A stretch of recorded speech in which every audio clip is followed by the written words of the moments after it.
Hello everyone. Today is Tuesday, February 1st, 2022. Haut Katanga, the army regains control of Mitwaba after having subdued the Bakata Katanga militiamen. This article is taken from 7 Source 7. The Armed Forces of the Democratic Republic of Congo, FARDC, announced that they have regained control of the territory of Mitwaba one day after the incursion of Mai Bakata Katanga militiamen into this entity located 450 kilometers from Lubumbashi, Haut Katanga. It was the commander of the 2nd FARDC Defense Zone who announced it in a press release published on Monday, January 31st, 2022, a copy of which reached 7 Source 7 CD. According to Lieutenant General Masuzu Pacifique, who signs this document, the Mai Mai's objective was to set up their temporary headquarters in Mitwaba to proclaim the independence of Katanga there.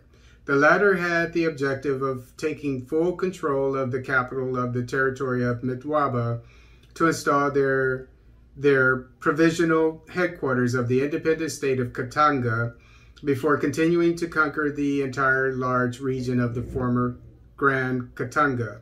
As soon as informed, the commander of the 2nd Defense Zone dispatched a reinforcement on the spot with clear instructions to restore calm in the situation as soon as possible, we read in this correspondence.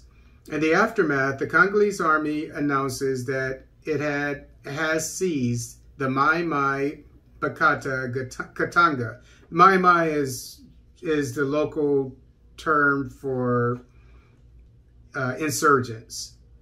When we pass this press release, the assailants are subdued, their firearms and knives recovered. Thus, the situation is under the control of the security and defense services.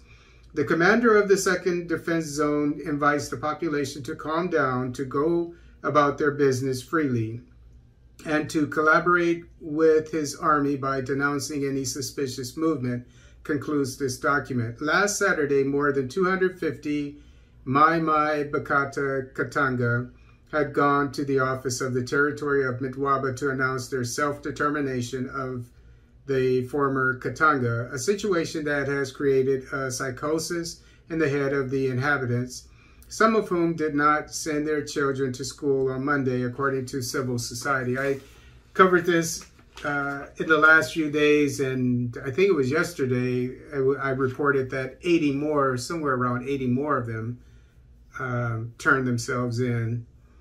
But it wasn't clear, and it was brought out in the article, that it wasn't clear what their intentions were, nor did their leader, a former general or colonel, who's been in charge of that group for 7 years or so, turn himself in. And so what I said and what the article said was that more information about this would come out. And it just has come out, because we weren't sure if they were turning themselves in or if they were trying to say that what they were saying was they wanted self-determination, which means that they wanted to secede. But it wasn't sure. Well, I mean, if you want that, why would you turn over your weapons, lay down your weapons? But now we know that that they wanted to secede.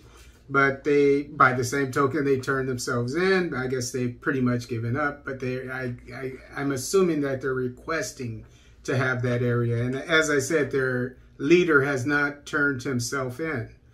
So again, I mean, even more information will come out about this. And as I said before, we won't know fully what is going on until the leader either turns himself in or is captured.